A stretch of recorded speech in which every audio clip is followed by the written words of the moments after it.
welcome to Fun Problems, the problems of fun. I'm Peter C. Hayward. I'm AJ Branton. And this is the only board game design podcast being recorded right now by someone who has a game on Kickstarter in the whole world.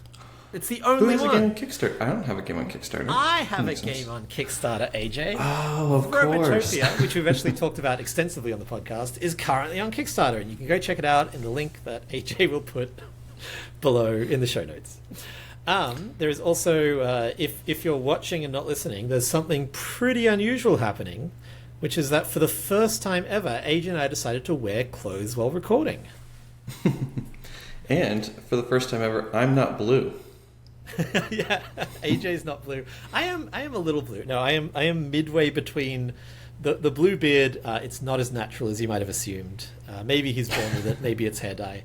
I have to bleach and then dye, and I didn't realize until we sat down and turned the camera on that I am in between those steps. So normally I wouldn't even do this, but I'm traveling for the next 2 weeks. So this is the only chance that we get to record. And let's face it, this kind of behind the scenes content is why you check out our YouTube channel. So now you know my travel details, you know what I look like with bleached hair, you know it all. What more could they possibly want? Game design content? Oh, speaking of, that's what our podcast is about. We're going to start with some follow-up from, was it our last episode or was it a few episodes ago? It's all blurred together for me. I think it would have been 2 episodes ago now, but I can't keep track anymore. I don't edit, so it's not in my mind anymore. Last time, I think it was last time, we'll pretend it's last time, we talked about the third type of cooperative game, the mystical, magical third type, rumoured by the ancients, and that sparked quite a conversation in our Discord channel. AJ, did you know we have a Discord channel?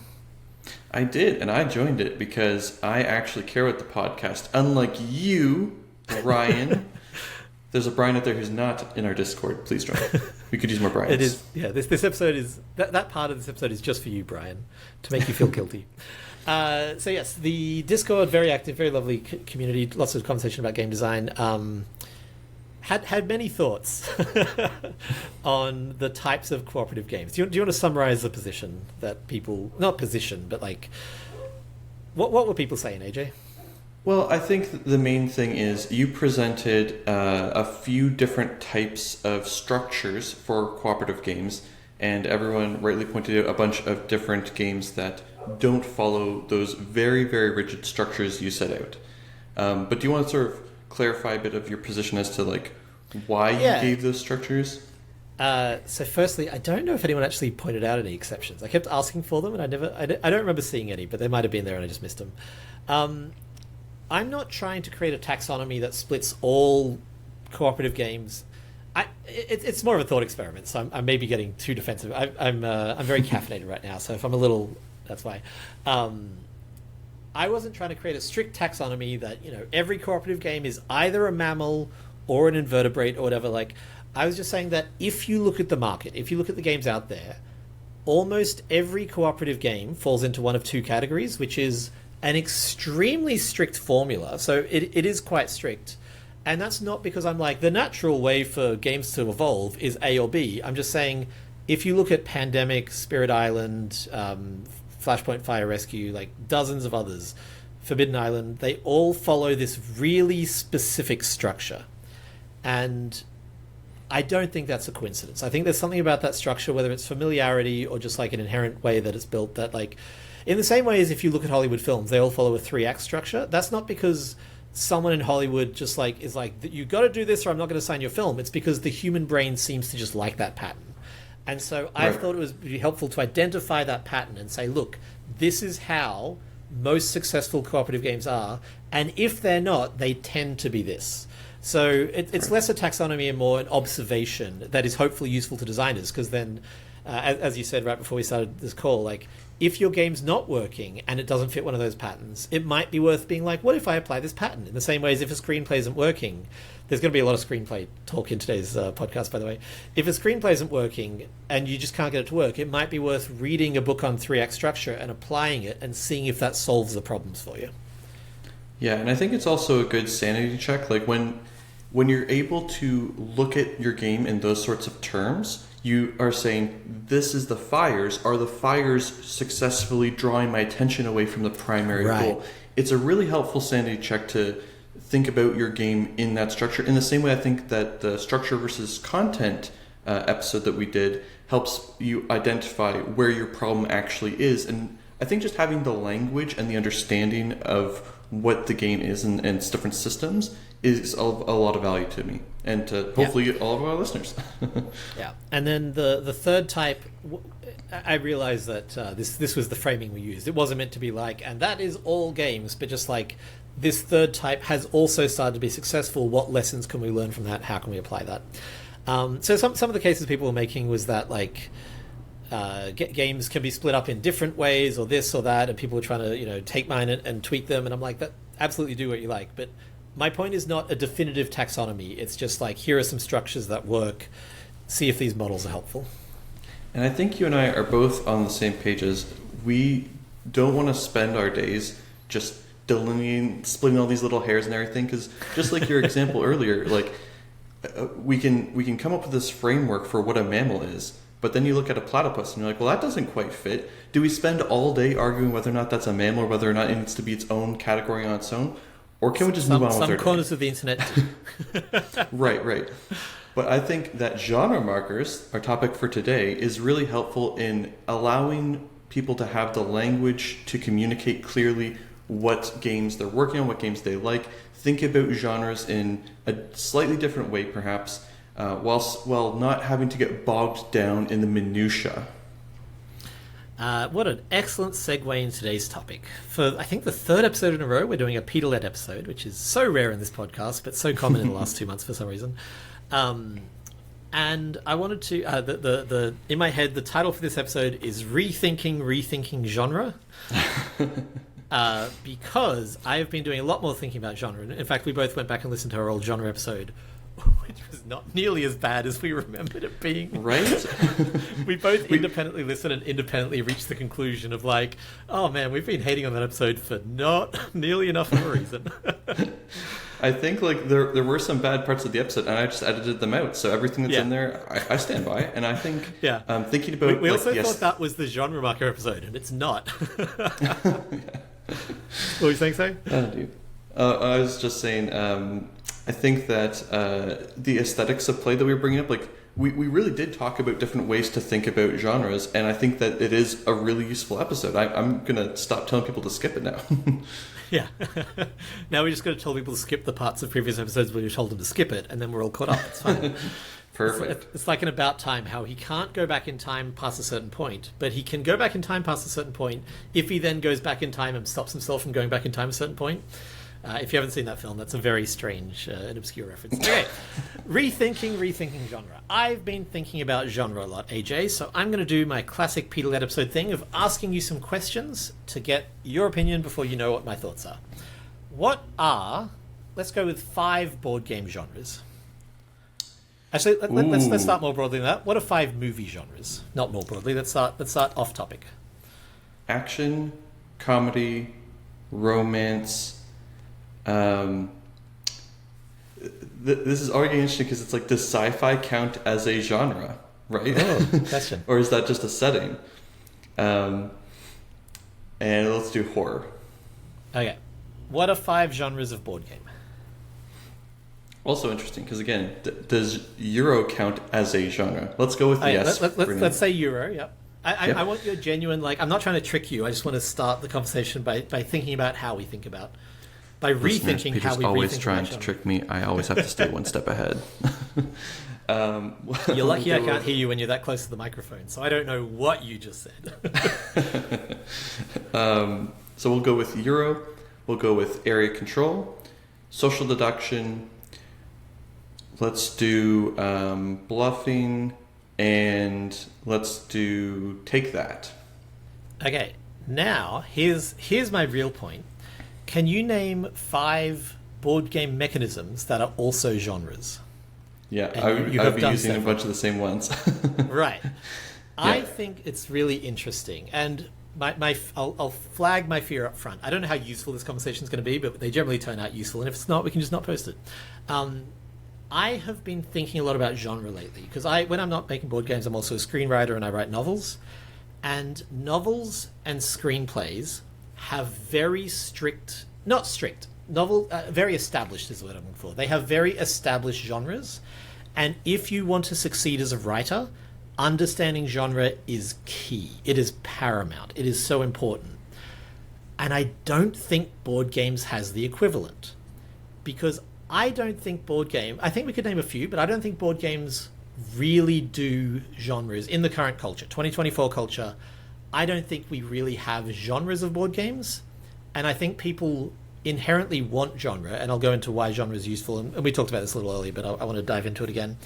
I don't think board games have genres at the moment, with a few exceptions, and I think some of the ones that you mentioned are actually really good indicators of that, and I think that makes it really muddy to talk about board games. Any thoughts on my opening statement? Completely agree. I may dangerously dip into some of the cut content from our previous episode, but let's try and avoid that if we can.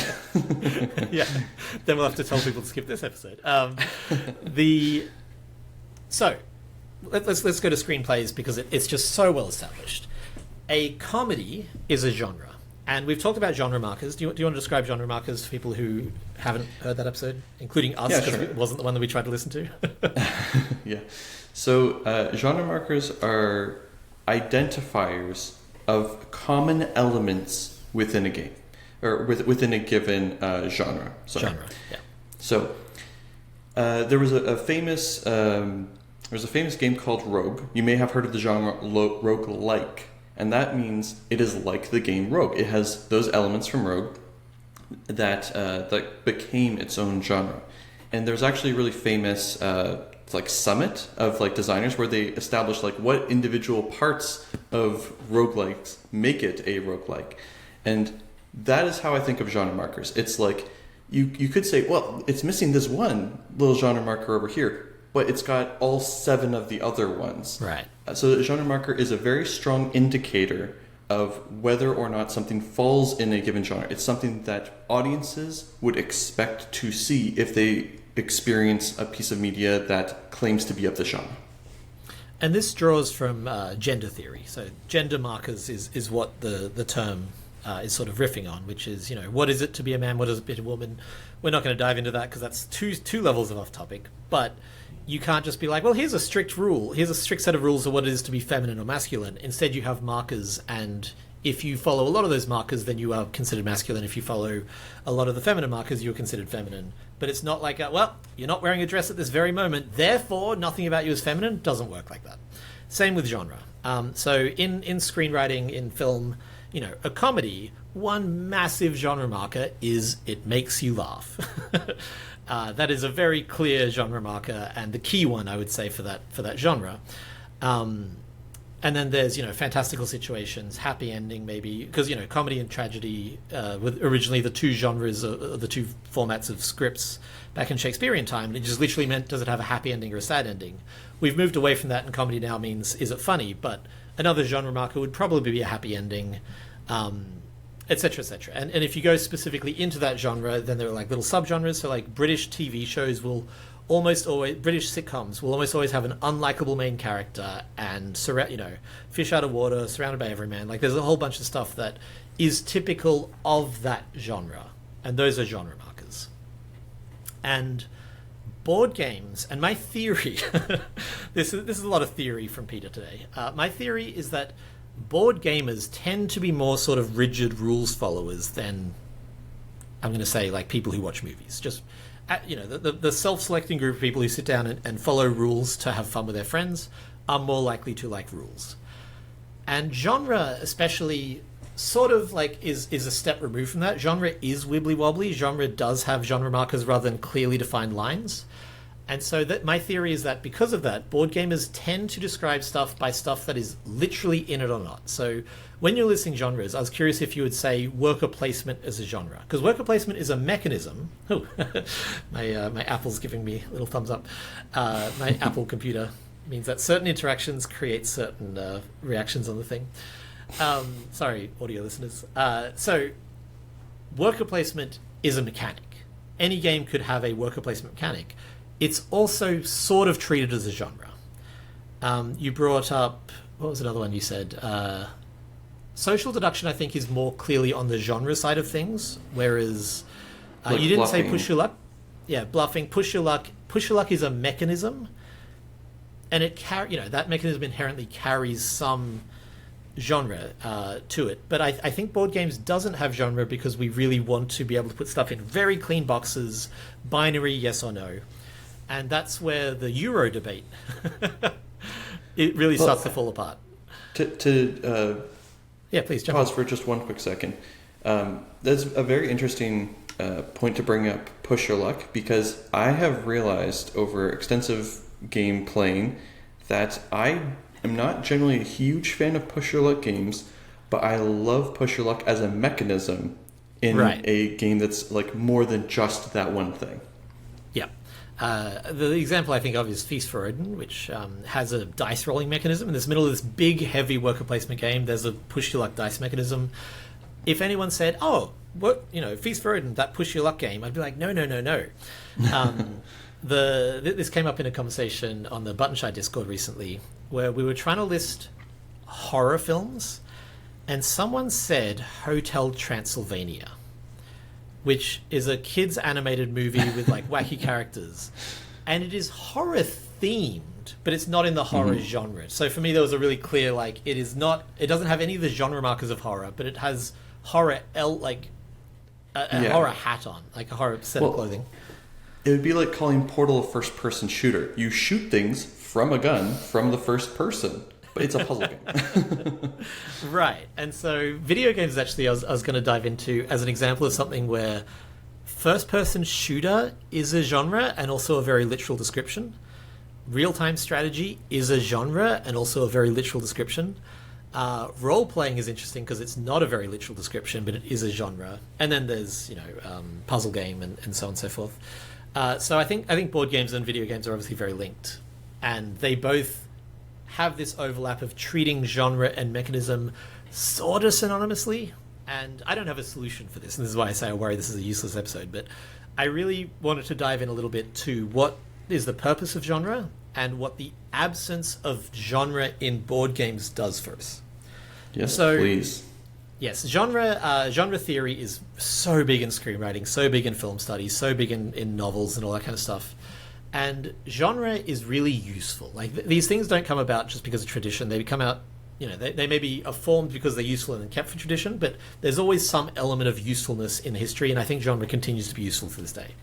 The purpose of genre, and we talked about this a little bit in Rethinking Genre, is that if you, and this ties into genre markers very directly, if you like this game that has these 7 elements, you are more likely to like a game that has overlapping elements. It's as simple as that. If I like Feast for Odin and that has worker placement, resource management, polyomino puzzle, push your luck, victory points, blah, blah, blah, you could list the mechanisms of Feast for Odin. That's one of my favorite games. I am more likely to enjoy a game that has overlap with that, and rather than having to sit down and do it quite as methodically as that, most industries or most media has genre. So you can say, oh, I really like it when characters meet, start kissing, and have a happy ending. Cool. If you like 20 films that do that, you'll probably like the other 20 films that do that, and you're a fan of the romance genre. So, general opening statement, that's what genre does, and that's what genre is. Any strong thoughts on that? Pretty uncontroversial. Yeah, no, totally on board. I'm just going to dip back into the episode we've referenced a few times here, and then we can keep moving forward with that. So I think what we were doing in the previous one was talking about aesthetics of play, and that was like, what is the reason why you go to certain games, as opposed to the underlying mechanisms that exist in the game? What dynamics are they actually creating for you as a player? And here's where I'm going to risk it. I'm going to risk it all. Here's the cut content from that episode that didn't quite work out. If we now just cut to us in different positions with different lighting, you'll know what happened.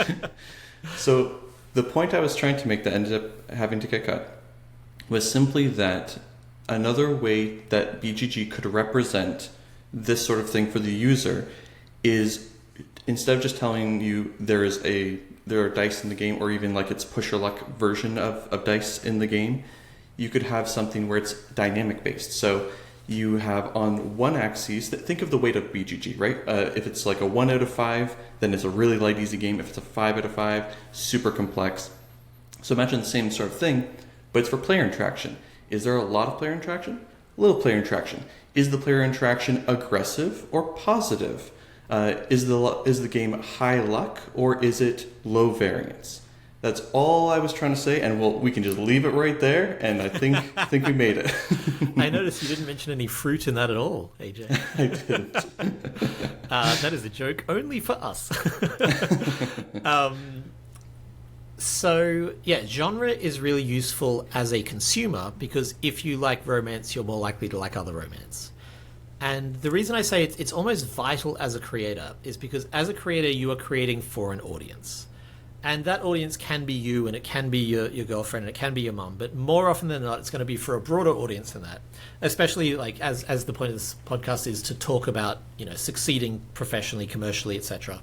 You want to think about audience. And so if you're a screenwriter, you want to, very few films are made. Way fewer films are made than board games by, I think, a factor of 100. Like, I think it's 2 orders of magnitude fewer per year films are made than board games. And there's way more people trying to be screenwriters than there are trying to be board game designers. So it is a fiercely competitive field. And so to succeed in that, you have to know people and all the standard stuff. But also, you have to really understand what you're making and who you're making it for.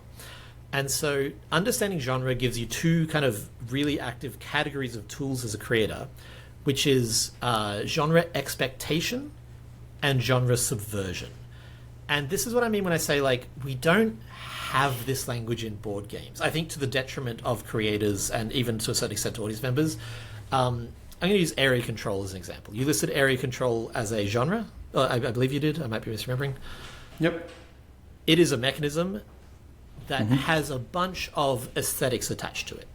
If you're playing an area control game, it is highly interactive. If you're playing an area control game, there is almost certainly some direct combat where someone wins and someone loses.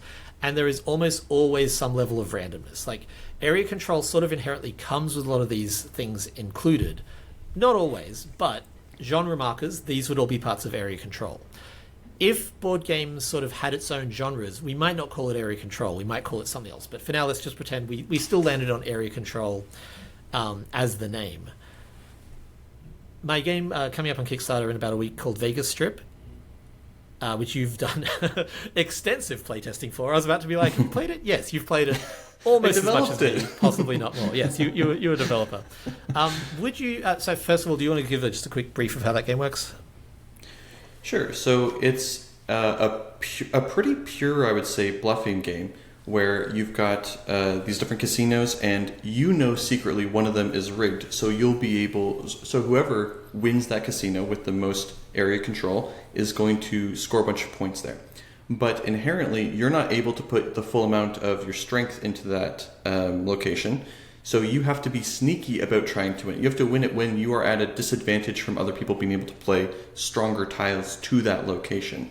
So inherently, it's about tricking your opponents into overcommitting to locations you don't actually care about, sneakily going for the ones that you do, and at the same time trying to suss out from the actions they've taken where they know is rigged and you don't know. Yeah. We talked a little bit in the Unhelpful Advice episode about how my designs tend to be sort of orthogonal to what a lot of people are doing. And one of the struggles I have, struggles in inverted commas, is on Board Game Geek, my games end up with the weirdest categorizations. So you've played a lot of Vegas Strip, you just described it for the audience then. Would you call that an area control game? Or do you think of that as an area control game? Yeah, definitely. Because as a genre or as a mechanism or both? I would say both. I think it's as pure of an area control as you get. Like I would say bluffing and area control, the 2 things I think of when I think of that game. Gotcha. I think if you said, oh, you like area control, come play this, the people who like area control would be largely disappointed by Vegas Strip. Hopefully I'm wrong. If you love area control, back to Kickstarter, etc., etc. But for me, that is... we've talked about above the table and on the table, right? Yep. So that game for me is so above the table. It's so much like looking at the other person and being like, what? Like, if I knew your information, there would be no game there whatsoever. If everyone just played with all their stuff face up, that wouldn't be a game. It would be like randomly whoever went first wins. Maybe a little bit of interaction with the different casino powers, but that game for me is a bluffing game first and foremost, and uses area control as a mechanism, sure, to get into the bluffing. But I think if you like Eclipse, Twilight Imperium, Ethnos, like any Inish. pure Inish, then I think you'll probably like this game because it's well designed, blah, blah, blah. But I would never categorize it as an area control game. And That's a good point. And I mean, my first instinct even, I didn't say it was area control. I said it was bluffing. No, you said bluffing. Absolutely, yeah. And so I think that, Board Game Geek, the last time I did this was fixing Board Game Geek. I'm back on that train. Board Game Geek has three categories that it uses. It has, I don't have it up right now, but I believe it's called theme, category, mechanisms. And for the life of me, I don't know what those really mean. It's just such a strange mix. And in any other media, it would be genre. You would have a genre and then maybe a list of mechanisms. You don't read romance books at all, I'm guessing. No. Romance books are really interesting because it's the largest section of fiction by far. It makes the most money out of any type of book. It's such a huge industry. And because and the people who read it will read 10 books a week. Like, they are voracious. So anyone who can write romance can make a living from it if they can output fast enough, because they always want more books. And because it's such a large market, it's sort of like music and I'll get into a second, board games, in that there are actually a bunch of mechanisms within romance that people really strongly gravitate towards. You've probably heard of enemies to lovers, or there's some where you have to I can't remember the name of it, but you have to pretend to be married for some plot reason. Yeah. And people who like those will read every single one of that. Small town is a genre. Military is a mechanism, I suppose. These are all huge, and then combining them in interesting ways. So I think romance books, I don't think any other game design podcast has ever said that, is more similar to board games than almost anything else. Because board games are a form of media, and then it's all about combining mechanisms in interesting ways. If you can do enemies to lovers in a small town with military, I guarantee romance authors are going to be like, "Oh, I've never thought of those combining." In the same way as, you say, what if there was a worker placement game with deck building? Then you're like, "Oh, how would that work?" And suddenly you've got Ruins of Arnak and Dune Imperium. Have you ever Googled a movie before? Just typed a name of a movie into Google and then seen how Google pops it up? The with summary? the people who are in it and similar and genre and the stuff thing like that. The thing I'm trying to get at is it will say this movie is exciting, gritty, dark, things like that. And I think that something like that could be a really good way of trying to figure out a way to do genres in board games. If it's what is this board game? This board game is exciting, chaotic, those kinds of things to describe a light push your luck or take that sort of game. And then for a sort of, this game is cerebral, strategic, deliberate, It's tight funny, resource. what you're describing there like is tone, and tone is sort of on a third axis compared to genre and mechanism. Right. So, for example, if I said a dark comedy, that's very different to a light comedy, and those are obviously diametrically opposite. But so I think board game, I think they do have tone where, like you said, thinky or chaotic, etc., are really good tones. And genres often come with a tone. A gritty comedy is a very rare thing. A dark horror is very common. I don't mean literally the screen is dark. So is there a framework for genres that you would like to see in board games ideally? This is what I'm saying. I don't have a solution. I would love it if we had genres, and I don't think we do right now. And I think we're close. And I think that back in the day, Euro was a genre. I think back in 1995, Euro had a very specific set of genre markers, and they were minimal. I mean, to use our own language, minimal content, maximum structure. Heavy player interaction but not aggressive, always progressing, never going backwards, no destructive behavior, low variance, dry theme, low variance, resource economic driven. Yes, and Euros were very interactive. That was a hallmark of 1995 Euros. Euros today we almost use to mean not interactive. Very commonly. Yeah, Feast for Odin, I love it. It is not a highly interactive game at all, and it is considered a heavy Euro is almost its own genre. And so again, this is my concern, is that it's not helpful. But I just thinking about, so the two things I mentioned were genre expectations and genre subversions.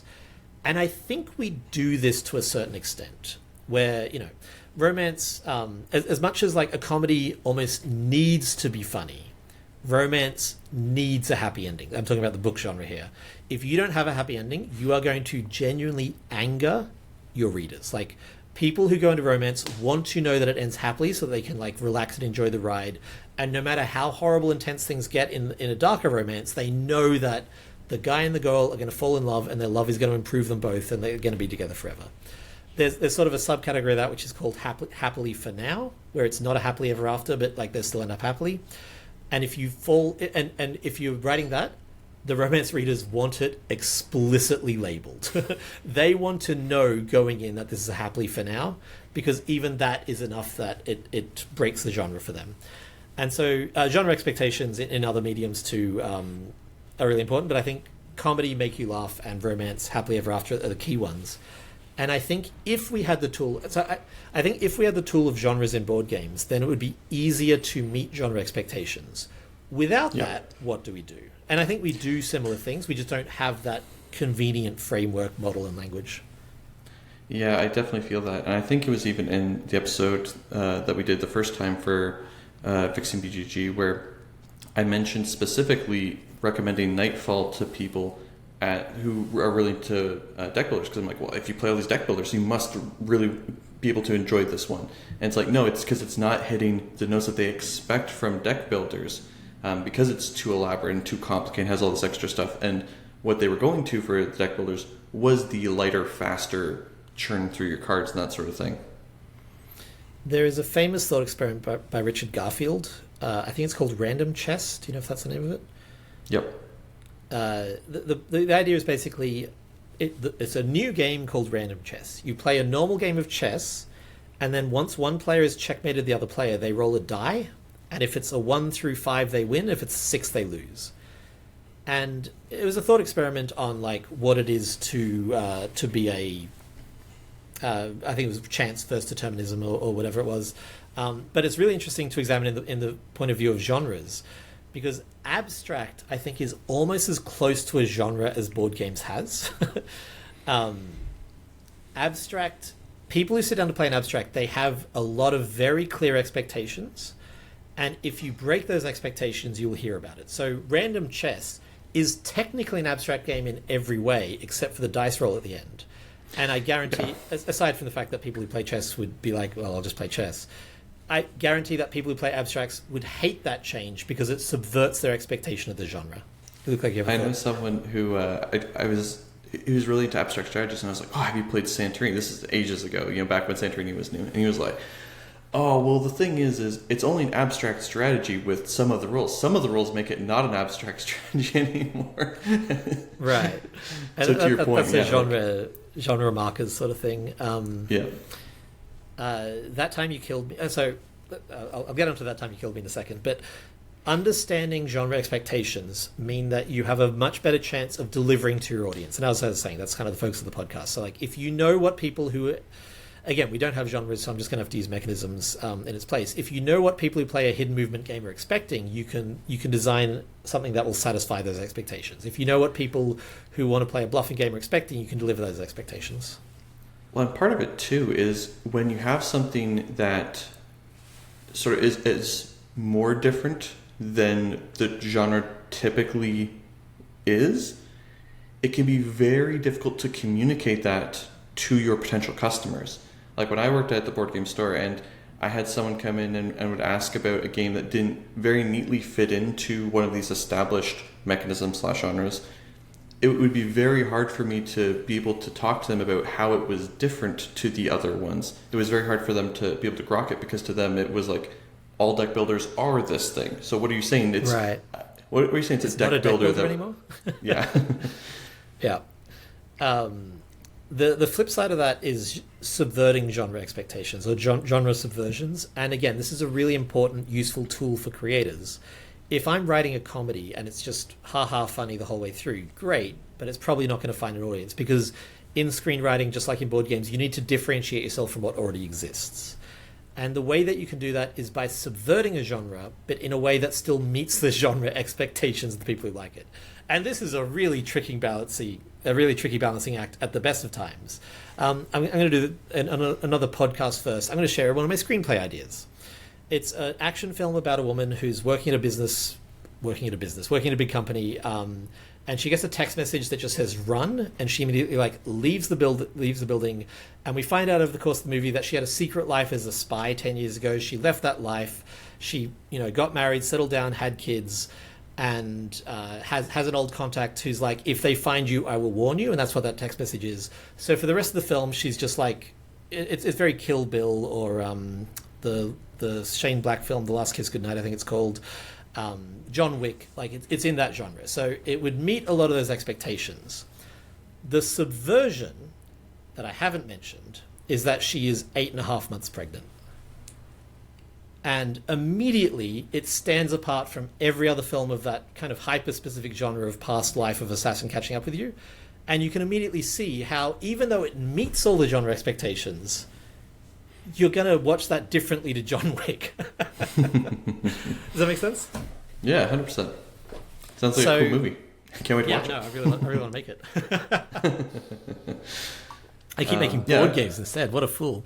So, actually, yeah, now that I've given you a non-board game example, can you think of any board game examples that do an amazing job of genre subversion while also meeting the expectation? Because that is... It's so difficult that this is why I feel like genre would be a really useful tool for the industry, because it's hard enough without that language.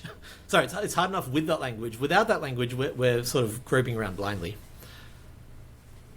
I'll give 2 examples, I think, and then you can tell me if I'm off base with what I'm sort of saying here. This is useful. In Human Conditions, my go-to example for every episode, it's a social deduction game, but it's only for 2 players, and it's possible that they're actually playing a cooperative game. So it's kind of like a semi-co-op social deduction role-playing game. It's I'm not sure if that's just defying genres or if that's subverting them. How would you say? I would say that qualifies. It is firmly in the social deduction genre. I think it would be hard to argue against that. But where you would expect 8+ players, it's 2. And so it is limiting its audience in a sense, but for that audience, it is going to deliver. Yeah, for me, that was what caught my attention. Was the player count. As soon as I heard social deduction 2 players, I was like, how is that even possible? I don't understand, right? Because you know what you are. So yeah, that would be one. I think in a very, very, very different sense, Scythe could be considered to do that, because I know that there were a lot of people who went to Scythe and were like, oh, I thought it was a super combat-oriented game, and they were disappointed.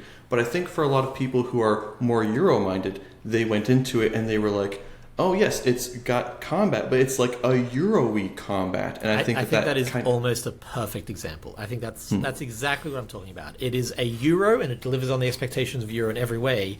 And then it adds in a little bit of spice, which is combat. Have you played Dwellings of Eldervale or Andromeda's Edge? I have not.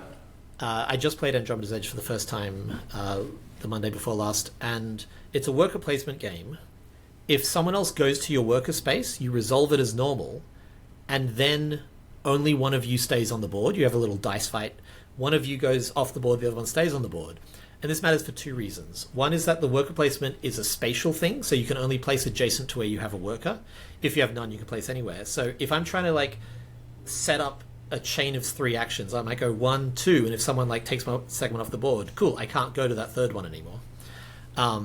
So that's one. And then secondly, when you pull back your workers, it's not a end of round phase. It's a turn that you can take. You pull them back and activate spaces on your own personal board with the workers who are still out there, so the ones who haven't lost. So it is a heavy Euro that is way higher conflict than your standard heavy Euro, because there is a dice battle, possibly every single turn, often less than that. But theoretically, every turn you can have a dice battle, and that has a huge swing. So like Scythe, it does a really good job of Euro plus combat. That's exactly what I'm talking about, where there is an expectation that is still met, but it does something that some people might not like. So That Time You Killed Me is interesting because it's often described as the abstract game for people who don't like abstract games, because it is not pure and simple and small. You and I have played Shobu, and I assume you've played chess and checkers and backgammon and Santorini and all the classic abstracts. Santorini's become a classic abstract. I'm defining it there as that.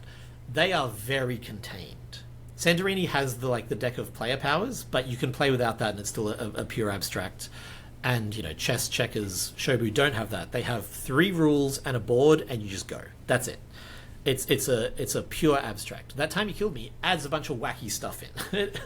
The Space Biff review, I was just reading this the other day, my favorite board game critic reviewed it, and he said something along the lines of people who are in games for serious choices are going to be offended by That Time You Killed Me because it has nonsense with elephants and shrubs that refuse to remain shrubs or refuse to grow into trees, and they'll throw their hands up and be like, what are you even doing? But if you're into that, then it's exactly for you. So it is not it is defying the expectation of it's a pure tiny game, which did turn a lot of players off it. But if you want that feel but with content, it's exactly what that game delivers.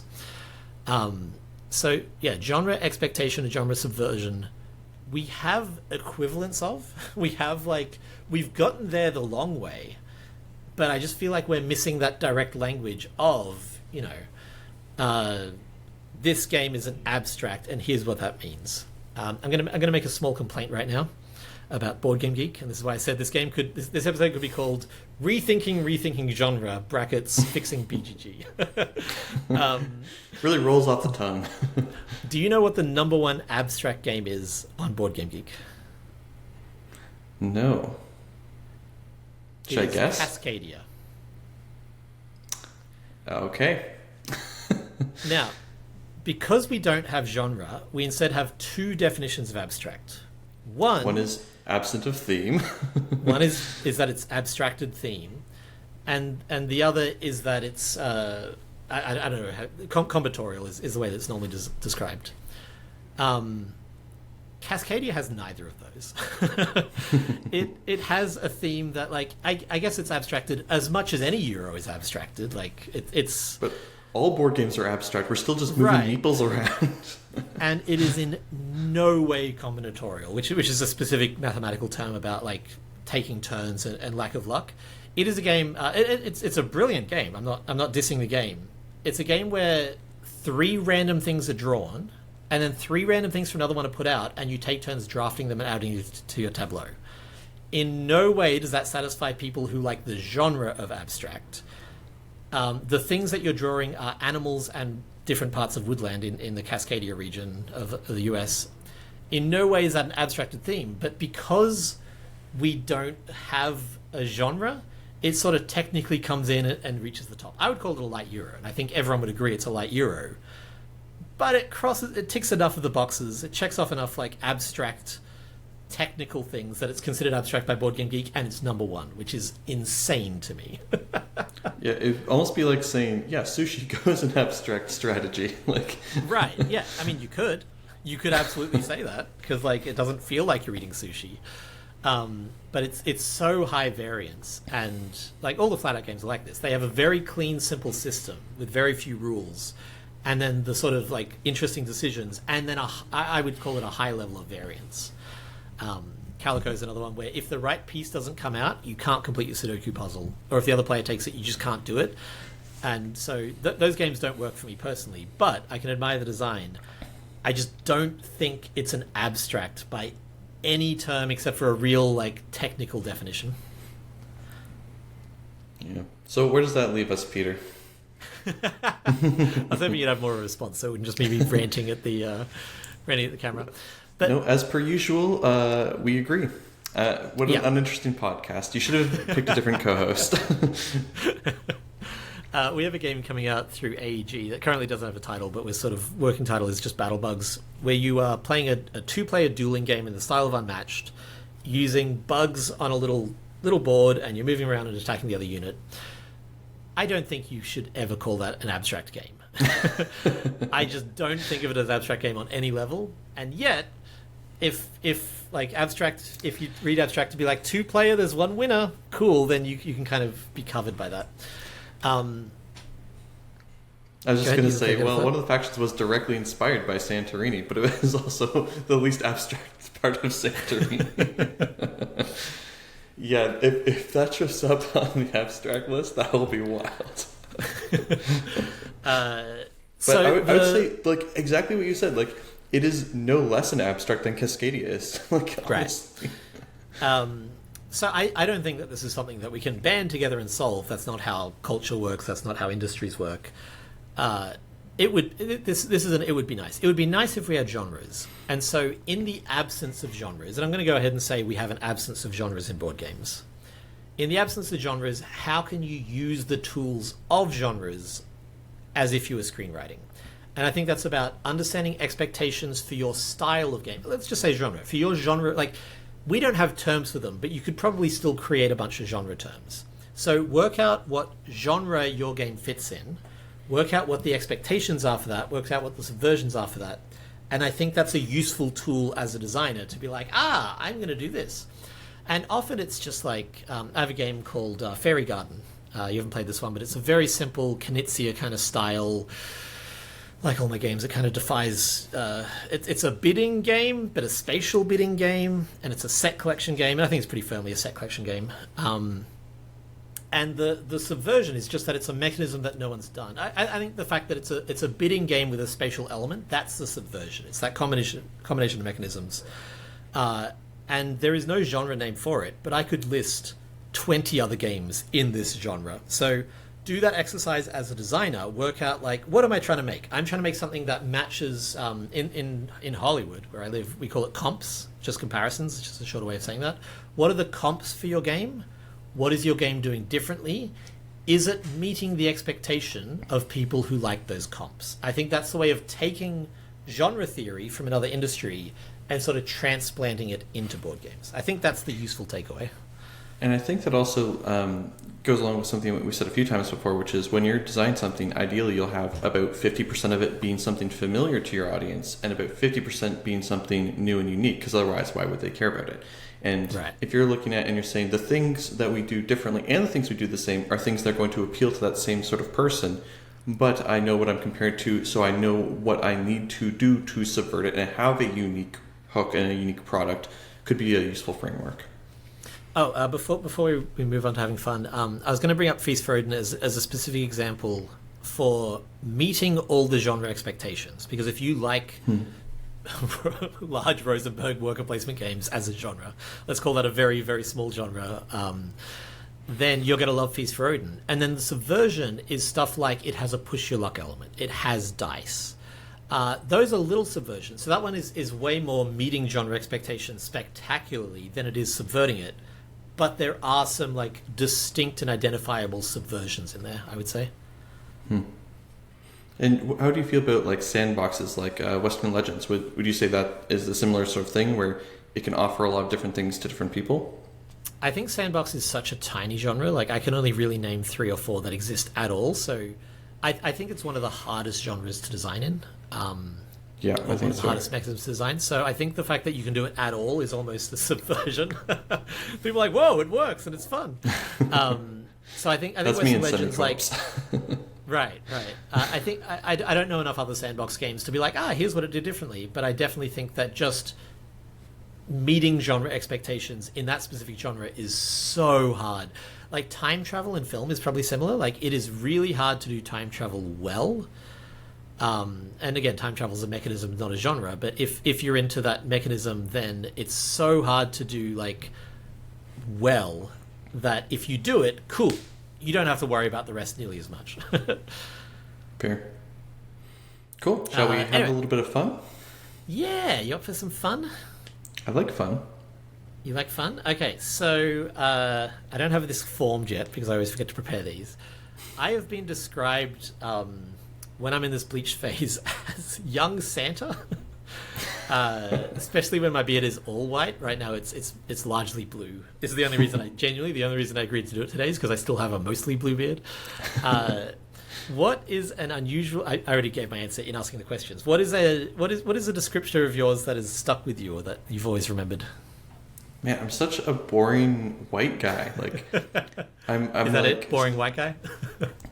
I mean, has anyone given you a description that you're like, oh, I like that, or I don't like that? I feel like people don't describe me that often because I'm such like a milk toast sort of thing. You know, like Oh yeah, he's a brown-haired white guy with a beard, 6 feet tall. Just like You never get any celebrity comparisons or anything like that? I get a lot of comparisons to random people that they've met, where it's like, oh my gosh, you look just like this person I saw the other day. I get that all the time. But whenever I see pictures of people, I'm just like, that's just another white guy. Like, it feels like the Asian stereotype, like thrown back at me, The one celebrity comparison I've ever gotten. Do you watch It's Always Sunny in Philadelphia? No, but I know what you're gonna say. The character Rob, is that the actor? Mac is the character. Mm-hmm. Rob is the actor. He does all the writing for the show, by the way. He writes that entire thing. And in season 8 or 10 or 12 or something like that, his character was fat for a season, so he went and put on like 70 pounds and then lost it again for the next season because he just wanted like this character to be fat for one season. I get compared to Fat Mac a lot, which is deeply unflattering. And the Santa one too. Maybe I have a very round face. I'm a little bit overweight, but I think it's mostly the round face. When I was younger, I used to get compared to. I never even watched the show, so I don't even know if I can remember off the top of my head. But there was one of those like mentalist type shows, and I had like long shaggy hair, and like the really smart Sherlock-esque character had like the same sort of hairstyle, and so I got comparisons to that. Was it? Oh, that might have been it. Yeah, I don't know. I'll put it in the show notes or something if I can remember. But yeah, I got comparisons to him a bit, but my hair is now short, as you can clearly see, all audio listeners. Cool. I think that's all for us today. I just wanted to kind of jump in and revisiting genre because I'm working on a novel at the moment, so I've been thinking a lot about genre and how difficult it is to apply that to board games, and I think that's why. I think that's my central case. I'm glad we revisited. Thoughts? I'm really glad, if nothing else, we revisited this so that we stop trashing on that old episode. The poor thing. we had listeners defending it. We were like, they're all fools. You know what? We were the fools. Maybe this is like a self-love thing. Peter, we're not that bad. Yeah. Please do come join our Discord, and if you have thoughts, especially on like... Oh, okay. Sorry, I realize we've already wrapped, but I mentioned that I think abstract is a legit genre. I don't think the name's very good, but I think that it is a legit genre in board games. Are there any others that you're like, that is a clear, distinct genre? I think... Separate to just being a mechanism? I feel like social deduction is... Yes, I completely agree. You listed that first, and I was like, oh no, my whole episode is going to fall apart when AJ just lists 5 perfectly defined genres. Yeah, I think that one stands out to me as probably the best one. I think Are there any other ones off the top of your head? No, but I think that because we don't have genres, we've actually developed a sort of like language to fill the gap, not very helpfully. So you'll often hear gateway game, light Euro, which is sort of like it's filling the space of a genre, but without the definition that a genre normally comes with. I genuinely wonder if in 50 years' time, like, because we're in the golden age of board games, or maybe we just exited the golden age of board games, whether we will be able to like coalesce these into distinct genres over the next 50 years. Oh, I've got another one. Tactics. I think, like, again, it's not a great name because it's so vague. But if I say tactics games to most people, I think that they understand. Unmatched, Neuroshima Hex, Battle Bugs. Exactly. Yeah.